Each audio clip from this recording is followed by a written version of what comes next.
Like I said, I'm not that extreme disciplined candidate, and if I tell my schedule, perhaps people get demotivated here, because it was not very good in the initial stages at least.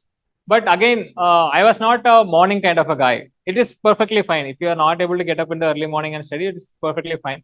I'm more of a night kind of a guy, so I mostly stay up in late nights and I study.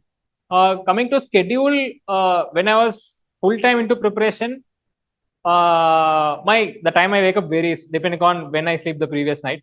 But at least some 7 to 8 hours consistently I used to give for preparation fully. Out of which around 1 hour 75 minutes or so I spend for newspaper, and the rest goes for static preparation also. With this also will vary, like depending upon whether it is for prelims or for mains.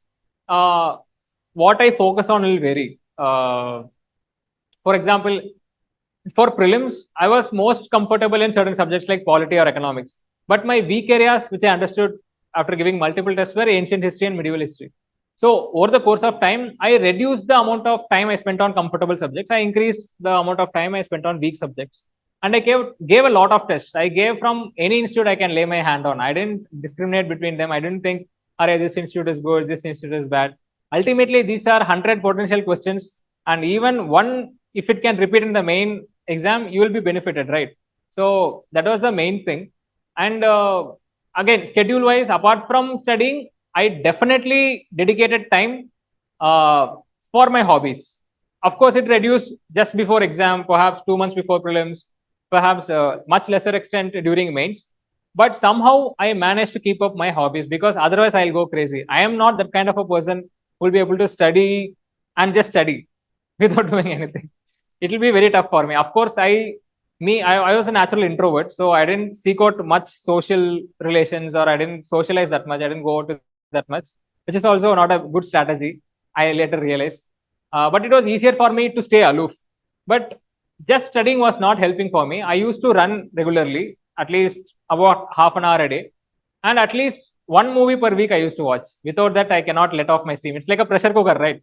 It keeps building up, and somewhere you will have to let it off. Otherwise, we'll have a mental breakdown.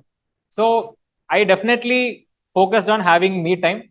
I definitely focused on setting micro targets. I mean, I can talk about theory, telling that SMART goal theory, specific, measurable, action oriented, reliable, time bound, and all. But I didn't follow that, so I am not going to talk about it.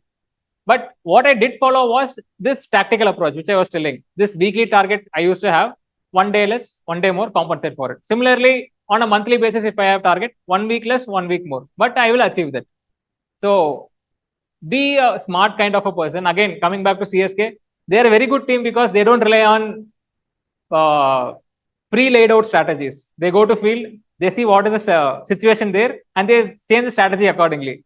And that has been my strategy as well. I don't know if it's a good strategy. I don't know if it will work for everybody. But this, I realize that this is who I am. I cannot be a person laying down a strict schedule and follow it very strictly. So, and I think it works. If it keeps you in a good mental space, I think it will definitely work. So, what I would recommend is find out what kind of a person you are, whether you are a morning person, evening person, whether you are a weekly timetable kind of a person or a daily target kind of a person, whether you can study and study and study alone, or whether you need to have hobbies, you need to have social relations to keep up your mental health. Find out who you are, tick the correct boxes, then pick up those good habits which will help you run in the long run. So that's the thing.